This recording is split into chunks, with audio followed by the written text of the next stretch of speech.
লা ইলাহা ইল্লাল্লাহু মুহাম্মাদুর রাসূলুল্লাহ। ইয়া বেবি সাদামুতে সুনামাতুসাইনা মুতাসাইনা মুতাসাইনা মাওনাবাহা जो बोले सनिहार सत्यागार।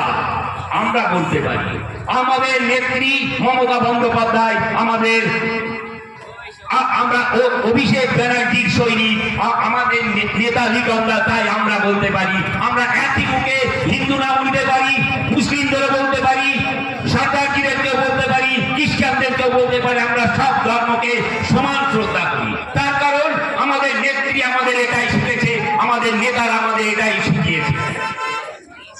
কিন্তু বিজেপির কোন বন্ধুরা কখন এই কথা বলবে না, তারা সবসময় হিন্দু হিন্দু বলবে, কিন্তু আদতে তারা হিন্দুরে নয়। আমরা দেখেছি এসআইআরের সময় এই শান্তনু ঠাকুর বলেছিল যারা উদ্বাস্তু বাংলাদেশ থেকে বা মানে আদার্স কোন রাষ্ট্র থেকে আসা যদি কোন হিন্দু ভাই হয় তাদের নাম কাটা যাবে না, তার সম্পূর্ণ দায়িত্ব আমাদের, তার সম্পূর্ণ দায়িত্ব বিজেপি সরকারের, সম্পূর্ণ দায়িত্ব নরেন্দ্র মোদীর। কিন্তু আজ আমরা এসআইআর শেষে কি দেখতে পাচ্ছি? আমি গাইঘাটা কেন্দ্রে এলো, গাইঘাটাতে 60,000 হিন্দু লোকের নাম, হিন্দু মতুয়া ভাইয়ের নাম বাদ গেছে। এখন তারা যখন যে শান্তনু ঠাকুরকে বলছে আমাদের নাম কেন বাদ গেল, তখন শান্তনু ঠাকুর বলছে তোমরা আমার কাছে আসছো কেন?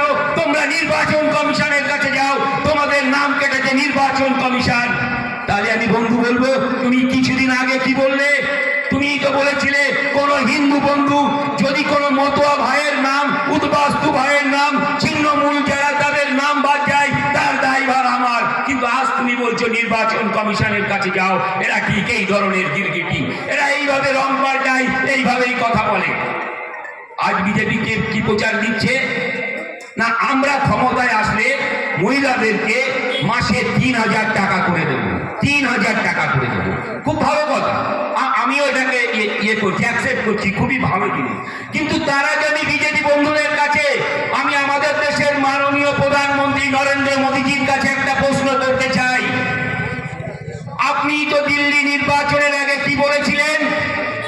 ये नरेंद्र मोदी का गारंटी है, नरेंद्र मोदी का गारंटी।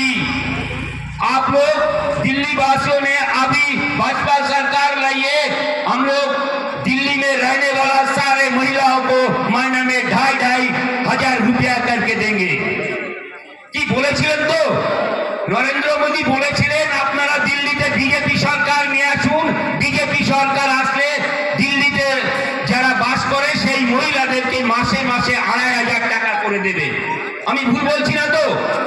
তাহলে আজ দিল্লির সরকার 18 থেকে 20 মাস হতে চললো, সেই দিল্লির মহিলাদের 2,500 টাকা করে কোথায় গেল তার জবাব দিল্লির মহিলারা তথা পশ্চিম বাংলা থেকে আমরা সেই আওয়াজ তুলছি। আজ বিজেপি কি বলছে? আপনাদের বাড়ি বাড়ি এসে ভোট চাইবার সময় বিজেপি বলছে যে আমরা ক্ষমতায় আসলে সমস্ত মহিলাদেরকে আমরা বাসে ট্রেনে ফ্রি করে দেবো, সবাইকে আমরা 200 ইউনিট করে কারেন্ট ফ্রি দেবো।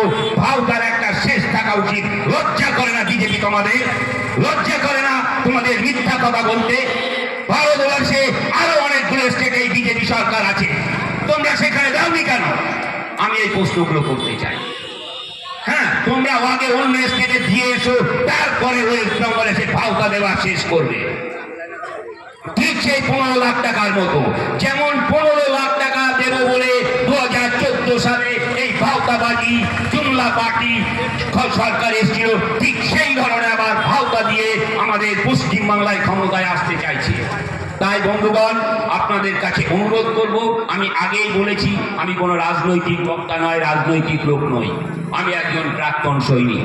আমার কথায় হয়তো অনেক কিছু ভুল ভ্রান্তি হতে পারে, তবে পয়েন্টের কথা হয়তো গুছিয়ে বলতে পারিনি, কিন্তু তবু আপনাদের কাছে আমি হাত জোড় করে অনুরোধ করব, আপনার আমার স্বার্থে, আপনার আমার এই মিলনের স্বার্থে আমরা যাতে ঈদের দিনকে আমি যে আকি ভাইয়ের বাড়িতে খেতে পারি, আবার আমাদের দুর্গা পুজোর সময় আকি ভাই যাতে আমাদের বাড়িতে যেয়ে খেতে পারে, আমাদের এই ভাতৃত্বের বন্ধনটা যাতে থাকতে পারে, সেই কারণের জন্য আগামী 29শে এপ্রিল নিজ নিজ ভোট কেন্দ্রে যান আর ঘাসের উপর জোড়া ফুল চিহ্নে ভোট দিয়ে লিটনদাকে বিপুল ভোটে জয়যুক্ত করুন। একবার সবাই বলুন তো, জয় বাংলা, জয় বাংলা, জয় বাংলা।